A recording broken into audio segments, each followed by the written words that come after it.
السلام عليكم ورحمة الله وبركاته. هالكان وهلا برودكشن هديت ku cusub tahay ku soo biir aad ayaad u mahadsantahay. bari hore waxaa jiray wiil ka dhashay cid maalqabeen ah. maalin maalmaha ka mid ah aabihii waxa uu go'aansaday inuu wiilkiisa la dalxiis tago si uu u soo baro sida dadka kale ay fuqara u yihiin. waxay ku soo degeen cid beeraley ah, waxa uuna u arkay inay yihiin fuqaro. waxay ku qaateen dhowr maalmood, wayna la noolaadeen, waxayna dhadhamiyeen nolosha dhabta ah ay ku nool yihiin.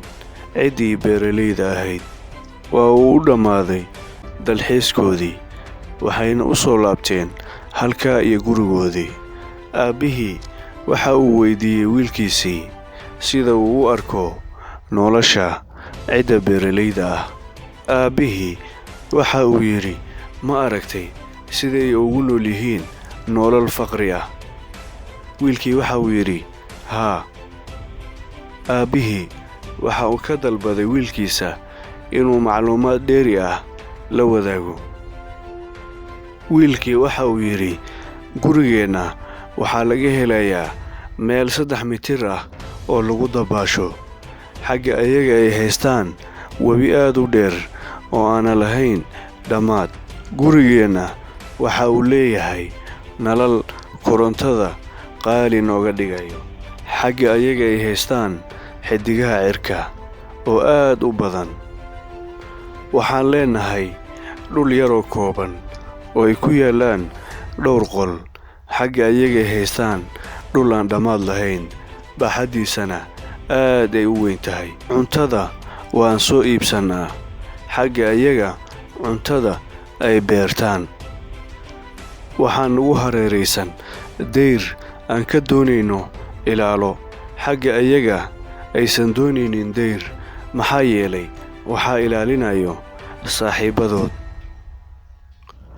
aabbihii waa uu yaabay, hadalkiina waa uu ku xirmay. wiilkii waxa uu yidhi, aabbo, aad ayaad u mahadsan tahay, maxaa yeelay waxaad i tustay sida aan u nahay fuqaro, ayagana ay u yihiin taajiriin. daawade, sheekadii halkaa ayay ku eg tahay. hase yeeshee cashirka aan ka qaadanayno waa uu badan yahay. nolosha laguma qiimeeyo alaabta aad haysato, ee waxaa qiimo u yeelo jacaylka, saaxiibnimada iyo xornimada. kuwaasi wax la qiimo ah ma jiraan. haddii aad tahay run ahaantii ruux taajir ah, waa inaad kasbataa jacayl, asxaab iyo xornimo. markaas waxaad dareemi doontaa xornimo zaa'id ah. looma baahno inaad isku xirto qasrigaada yar. waxaa loo baahan yahay inaad adduunka wax ka barato ood u soo baxdo adduunka, maxaa yeelay adiga ayuu ku sugayaa. ha isku xirin qasrigaada yar ee adduunka ka faa'iidayso, una soo bax bannaanka. run ahaantii markaas waxaad dareemi doontaa farxad, jacayl, waxaadna kasban doontaa asxaab badan.